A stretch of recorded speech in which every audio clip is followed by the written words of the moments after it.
नवरात्र के 9 दिनों में माँ दुर्गा की 9 रूपों की पूजा की जाती है। नवरात्र पूजा का समापन कन्या पूजन के साथ होता है। शास्त्रों में कन्या पूजन की विशेष महिमा बताई गई है, साथ ही विशेष नियम भी बताए गए हैं। हर व्यक्ति को शास्त्रों के बताए नियम से ही कन्या पूजन करना चाहिए, जिससे 9 दिन की पूजा का पूरा फल मिले और माँ दुर्गा की कृपा प्राप्त हो। शास्त्रों के मुताबिक एक बार इंद्र ने ब्रह्मा जी से माँ दुर्गा को प्रसन्न करने का उपाय पूछा, तो ब्रह्मा जी ने कहा कि आप कन्या पूजन कीजिए। इंद्र ने विधि पूर्वक कन्या पूजन किया और माँ दुर्गा की कृपा प्राप्त की।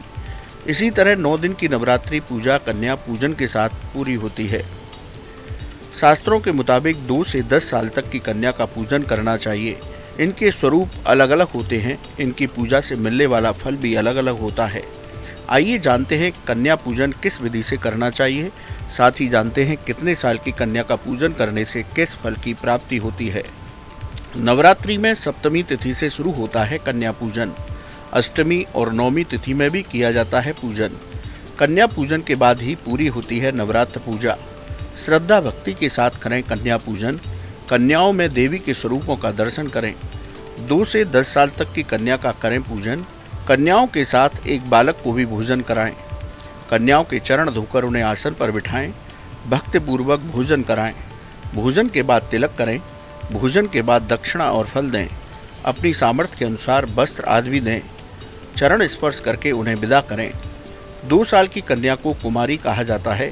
इनकी पूजा से दुख और गरीबी दूर होती है। 3 साल की कन्या को त्रिमूर्ति कहा जाता है। इनकी पूजा से धन धान्य की वृद्धि होती है। 4 साल की कन्या को कल्याणी कहा जाता है। इनकी पूजा से शुभता और समृद्धि मिलती है।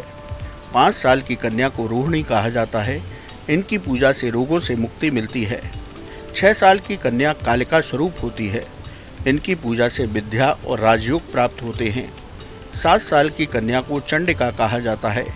इनकी पूजा से ऐश्वर्य की प्राप्ति होती है। 8 साल की कन्या को सांभवी कहा जाता है। इनकी पूजा से मान सम्मान की प्राप्ति होती है। 9 साल की कन्या दुर्गा का स्वरूप होती है। इनकी पूजा से सभी कार्य सिद्ध होते हैं। 10 साल की कन्या सुभद्रा स्वरूप होती है। इनकी पूजा से सभी मनोकामनाएं पूरी होती हैं। कन्या पूजन में जाति का भेद भूलकर न करें। हर जाति की कन्या का पूजन किया जा सकता है। ब्राह्मण कन्या का पूजन करने से विद्या बुद्धि मिलती है। वैश्य कन्या का पूजन करने से धन वृद्धि होती है। क्षत्रिय कन्या का पूजन करने से शत्रुओं पर विजय मिलती है। शूद्र कन्या का पूजन करने से पापों से मुक्ति मिलती है। शास्त्रों के मुताबिक हमें इस विधि से इन कन्याओं का पूजन करना चाहिए, जिससे कि हमारा नवरात्रि पूजा अनुष्ठान पूरा हो और माँ दुर्गा की कृपा मिले। कन्या पूजन में हमें विशेष सावधानी रखनी चाहिए। आइए जानते हैं कन्या पूजन में क्या सावधानी रखें। कन्या पूजन के दिन क्रोध करने से बचें। घर में क्लेश करने से बचें। स्वच्छ स्थान पर बिठाकर भोजन कराएं। कन्याओं को सात्विक भोजन कराएं। कन्या पूजन में जाति का भेद न करें। किसी भी कन्या का अपमान न करें। कन्या पूजन के बाद गलतियों के लिए क्षमा मांगें। कन्या पूजन के बाद चरण स्पर्श अवश्य करें। घर के मुख्य द्वार तक उन्हें छोड़ कर आएं। कन्या पूजन के दिन हमें इन सावधानियों को ध्यान में रखकर पूरे भक्तिभाव के साथ कन्या पूजन करना चाहिए।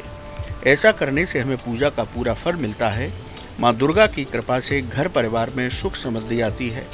धन धान्य की कभी कमी नहीं रहती। कैसी लगी आपको हमारी जानकारी, हमें कमेंट बॉक्स में ज़रूर बताएं। बाकी धर्म कर्म से जुड़ी तमाम जानकारी के लिए सब्सक्राइब कीजिए हमारा डिजिटल चैनल और देखते रहिए न्यूज़ नेशन स्तुति।